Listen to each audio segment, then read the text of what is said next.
My name is Kyle Tequila, host of the shocking new true crime podcast, Crook County. I got recruited into the mob when I was 17 years old. People are dying. Is he doing this every night? Kenny was a Chicago firefighter who lived a secret double life as a mafia hitman. I had a wife and I had 2 children. Nobody knew anything. He was a crazy man. He was my father, and I had no idea about any of this until now. Listen to Crook County on America's #1 podcast network, iHeart. Open your free iHeart app and search Crook County to start listening. Long before anyone could blame violence on video games, 3 boys just out of their teens became robbers and killers in Chicago with brazen acts of thievery and the taking of human lives. Today we're discussing the Automatic Trio and the Car Barn Murders. I'm Tommy Henry, and this is the Chicago History Podcast.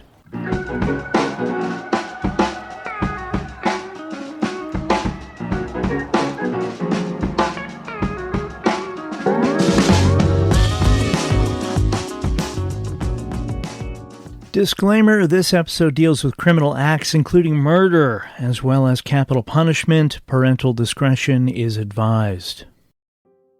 It was a foggy night on August 30th, 1903. At the City Railway Company at 61st and State Street, Frank Stewart, 19 years old and the son of the barn boss, was counting the receipts of the day, piles of silver coins, stacks of paper bills, and a few pieces of gold on the desk in front of him. Stewart was also a student at Armour Institute, which would eventually become the Illinois Institute of Technology. William B. Edmond, the receiver, and William Beale, a clerk, were in the room with him. $2,500, approximately $75,000 in today's money, was nearly finished being counted out. Asleep on the bench just outside the office was 35-year-old James B. Johnson, a motorman getting some rest before his upcoming shift. The sound of glass breaking startled the men, as did a gun thrust through the broken office window. A voice allegedly yelled, "Hands up!" A shot was fired into the room, striking young Frank Stewart, mortally wounding him. Henry Beale, partially obscured from the robbers and fearing for his life, dropped to his knees and shuffled to a nearby closet, gashing his head along the way before the robbers entered the room. Beale remained hidden, witness to the ensuing carnage in the office. William Edmond, the receiver, started to get up from his chair when he was shot in the leg. He fell to his knees, moving slightly as if to reach for a weapon in his pocket. The robbers, now in the room, advanced toward Edmond. One of the robbers pointed a gun at his face and said, "You want some more, do you?" Edmond faintly declared he was out of the fight. One of the robbers allegedly responded, "Well, stay out of it then. Then over on your face and don't look up. If you make a move, we'll kill you. Kill you sure." The sound of the commotion woke James Johnson, the motorman asleep on the bench. As he started to rise, he was shot in the head before he was likely even awake enough to know what was happening. Thinking all employees had been dealt with, the robbers used a sledgehammer to break into the inner cash office, gather the money, and escape into the night. From the first shot to when the robbers had their loot was just 3 minutes. William Beale emerged from his hiding spot, grabbed a gun from the desk, and ran outside, firing the gun into the air to alert anyone in the area before collapsing from blood loss from his head wound. Beale would survive. Killed this night were young Frank Stewart and James Johnson.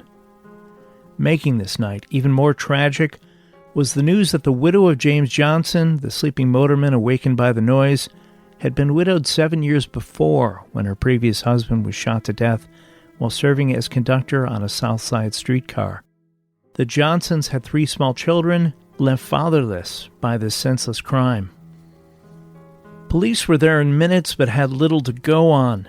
A few people in the area gave vague descriptions of shadowy figures and a tall man in a gray coat, but nothing solid was found. Bullets were pulled from the wall of the railway office that matched one similar to those from a, quote, particularly destructive revolver which was put on the market recently, according to the Chicago Tribune story the next day. Those bullets were also identical to ones fired during a North Avenue saloon holdup earlier that summer.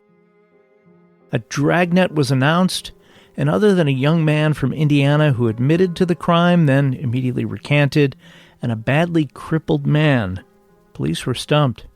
A $1,000 reward was announced for information about those responsible for the car barn murders.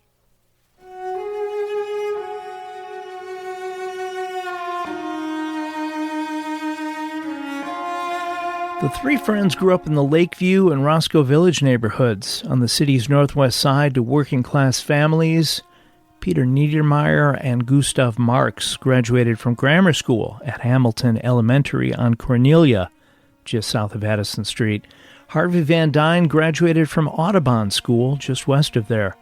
All were described as bright and likely could have gone on to live prosperous lives, but none of them seemed interested in traditional work. They formed a club, the Monticello Pleasure and Athletic Club, and made their headquarters in an abandoned brick building near the North Branch of the Chicago River. Niedermeyer, Marx, and Van Dyne, great name for a law firm, weren't super ambitious criminals, not at first at least, and stuck to petty crimes. Things began to escalate quickly when the three were arrested for stealing lead pipe fittings from the Audubon School in their neighborhood, which got them locked up for a time at the local jail. Angry at the world and at Chicago police, the three decided to go all in on a life of crime, acquiring automatic pistols and branding themselves the Automatic Trio. They eventually added another member named Emil Roski, but the gang's name, now with 4 members, remained Trio.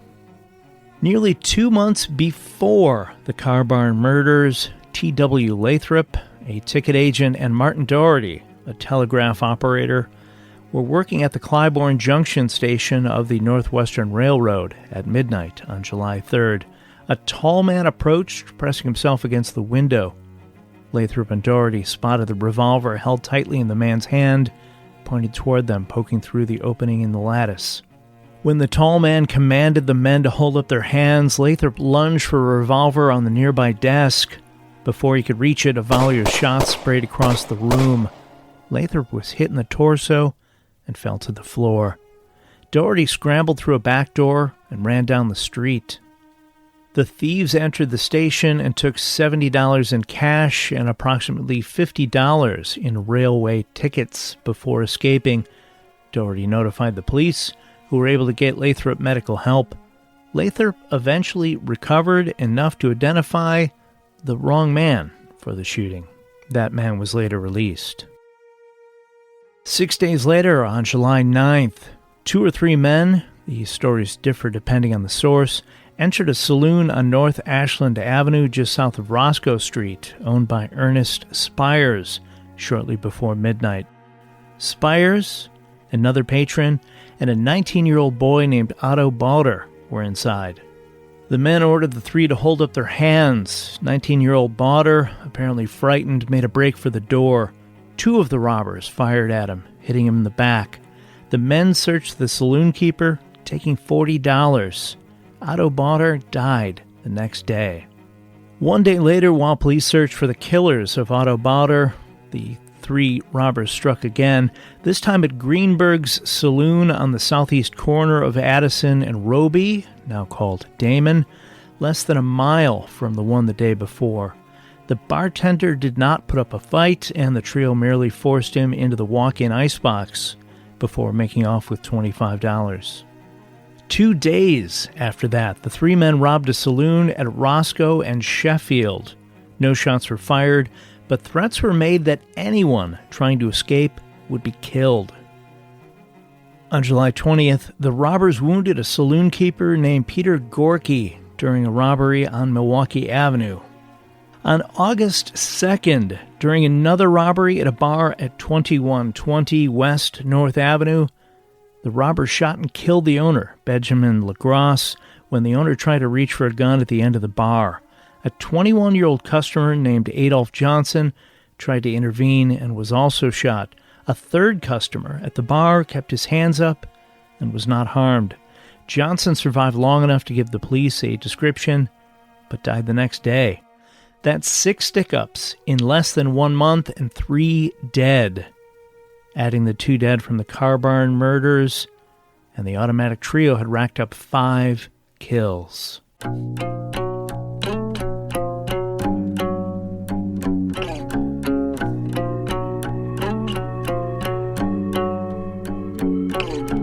After the car barn robbery, the automatic trio and their lackey, Emil Roski, headed east on 61st Street into Jackson Park, where 10 years earlier the world marveled at the sights and sounds of the World's Fair of 1893. They divided up the money, giving Roski a much smaller portion. They then boarded a Cottage Grove cable train and headed north to Clark and Randolph Streets. They spent the next day in Chicago's Humboldt Park before heading to Colorado. By now they had new criminal aspirations, ones involving robbing trains. After a few days in Denver, they headed to Cripple Creek, Colorado, where they purchased a bundle of dynamite in a neighboring mining town before taking a train back to Chicago. The automatic trio's hopes of becoming train robbers in the fall of 1903 Chicago did not come to fruition. After packing 50 pounds of dynamite near the northwestern tracks at Jefferson Park, they sent Emil Roski to stand near the tracks with a red lantern, waving it to get the train conductor to stop. The conductor smartly did not stop, and the robbery was foiled. At this point, they might have been able to continue to elude police, but the automatic trio had gotten loud and flashy, showing off their assortment of guns and wads of cash in local pubs, the kind of stuff that will get the attention of the local police in any era. With the suspect in mind, Assistant Police Chief Herman Schutler told his men the goal was to bring Gustav Marx in alive. Schutler told the 2 men specifically tasked with bringing Marx in, Detective John Quinn and William Blall, quote, "You want to be ready for him." Quinn responded, quote, "I'll be ready for him. Don't you worry about me. I can pull a cannon as quick as he can."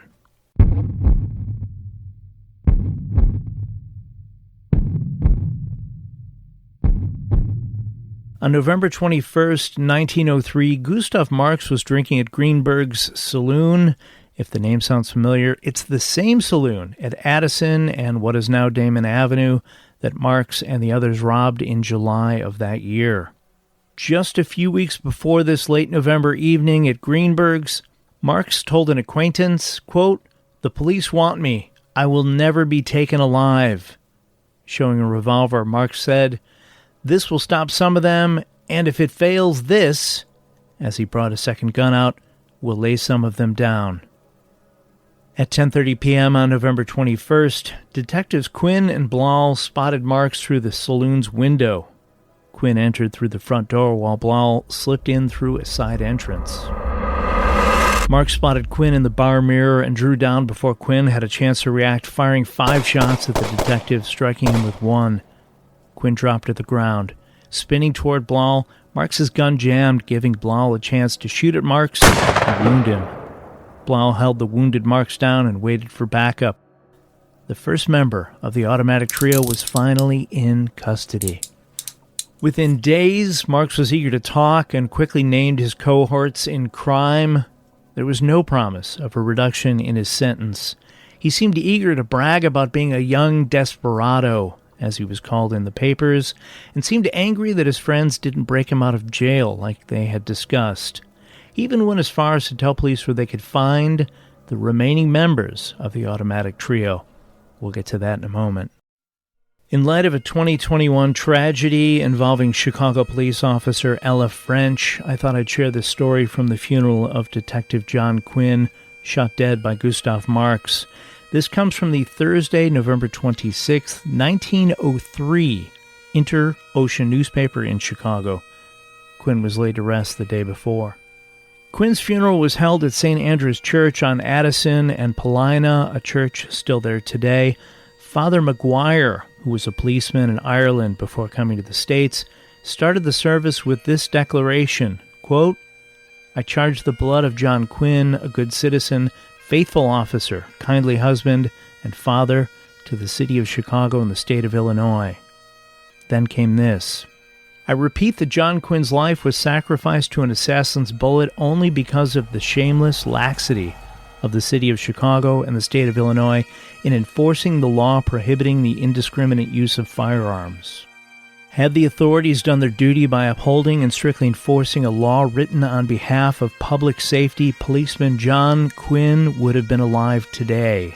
Failure to uphold the statutes is directly responsible for many murders, and the wretch who took the life of honest John Quinn is not alone responsible for the assassination.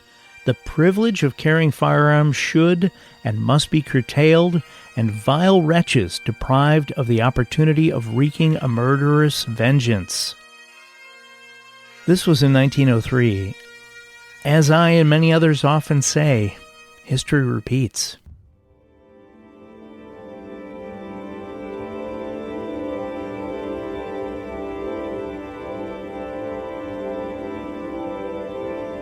During questioning, Gustav Marx made it sound like the tight bonds the automatic trio, plus Emil Roski, had started to unravel. He claimed Niedermeyer planned to kill Roski, and Marx said he didn't trust Niedermeyer and feared he would eventually shoot him in the back and take his share of the money. Marx finally told police that the robbers had a hideout over the state line into Indiana, dug into an area near a railroad. Although the police didn't particularly trust Marx's word, they went to check it out. After a fair amount of searching, the detectives found the dugout surrounded by fresh footprints. They had found their men. Shouting for the bandits to come out, the response they received from the darkness of the dugout was this: "We'll come out when you carry us out." Peter Niedermeyer began to slowly walk up the steps.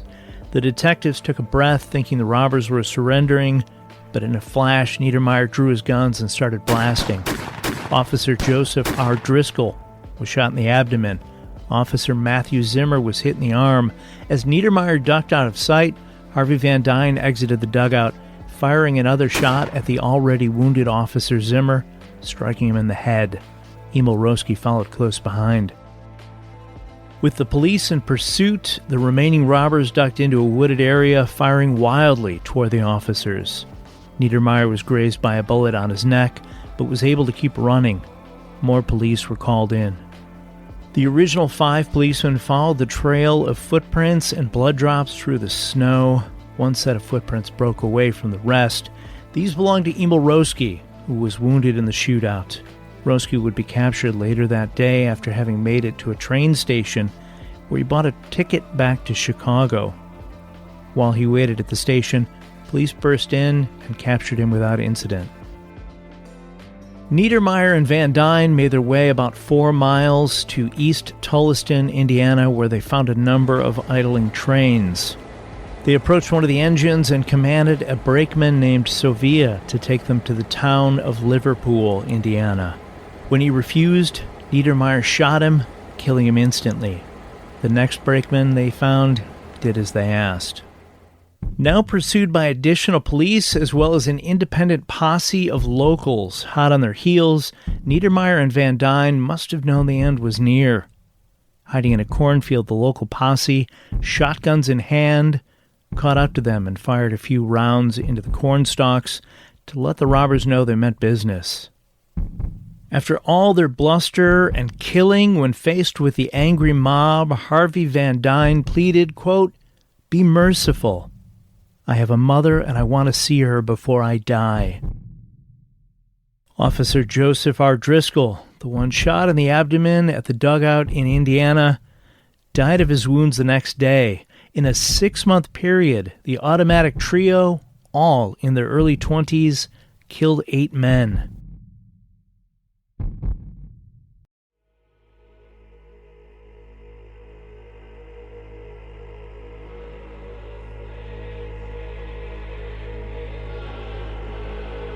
After their capture, the robbers were brought to the Cook County Jail. According to a jailer there named John L. Whitman, quote, "At first they were careless and indifferent. Later they became morose and thoughtful." Whitman went on to share, quote, "They were unresponsive and unreceptive, cowardly yet desperately foolhardy. They offered greater problems than the trickiest, most hardened old-timers of the calculating school. There seemed to be no rule to fit them." The 4 men were eager to confess to, really brag about, all their crimes. Niedermeyer demanded his mother be given the reward money for all the crimes to which he confessed. All told, they had robbed 114 people and killed 8 in their short crime spree. Niedermeyer, Van Dyne, and Marks were tried together, with Roski tried separately as he was not present at the car barn murders. The trial of the main three was brief, and the automatic trio were convicted on March 12, 1904, and sentenced to death by hanging. At the time of his conviction, Emil Roski was described as a dull-witted youth who ate only with his fingers, would not sleep in a bed, and mainly did chores for the other three. The only involvement Roski had in the crimes perpetrated by the other three, according to his defense attorney, was when the gang tried to rob a train and Roski was tasked with waving a red lantern to get the train to stop. Roski was found guilty on April 20th, 1904, but the jury did not sentence him to death, as there was some doubt as to whether he was responsible for any of the killings.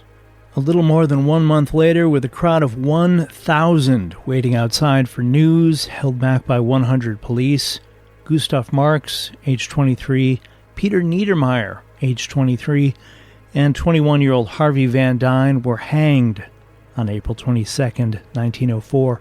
Emil Roski, just 18 years old, was sentenced to life imprisonment at Joliet. 12 years later, in 1916, Emil Roski was declared insane and moved to the Chester Asylum for Insane Criminals at the Southern Illinois Penitentiary in Chester, Illinois. Officials at Joliet said he could not live for more than 6 months. The Chester Asylum would later be renamed the Chester Mental Health Center, and the Southern Illinois Penitentiary became Menard Correctional Center. In May of 1970, the then 84-year-old Emil Roski was paroled to a nursing home after serving 66 years at the Chester Mental Health Center in downstate Illinois. He was just one of 35 elderly inmates of the psychiatric ward granted paroles. Peter Benzinger, then director of the Illinois Department of Corrections, described the men as, quote, abandoned souls, end quote, with no relatives and unable to function for themselves in society. Of the 35 elderly men being paroled, the youngest was 62. Emil Roski was the oldest. Prison records revealed that during his 66 years of imprisonment, Emil Roski never received a single visitor. Perhaps inspired by the notoriety achieved by the automatic trio, a year after the 3 members of the Car Barn Bandits were hanged, other boy bandits were active in the city, seemingly not swayed against pursuing their thieving ways by the chance they too might die hanging at the end of a rope, like Peter Niedermeyer, Gustav Marx, or Harvey Van Dyne, or being sentenced to a life in prison like Emil Roski.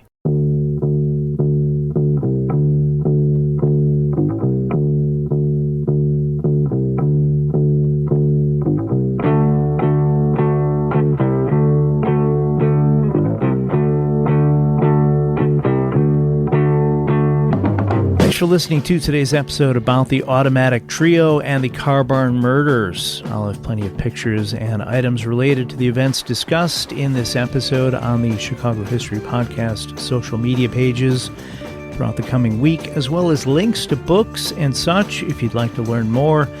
Anything purchased through those links, not just the items listed, may earn this podcast a small commission and help offset production costs. The original art for the Chicago History Podcast used on those social media pages was created by John K. Schneider. Thanks, Johnny. He can be found at Angel Eyes Art JKS on Instagram or via email at angeleyesartjks@gmail.com. If you have time, please rate and review the podcast and tell a friend about it. It really does make a difference. I will be back soon with another chapter in Chicago's history. Until then, get out and explore when possible, learn more about whatever city you live in, and stay safe.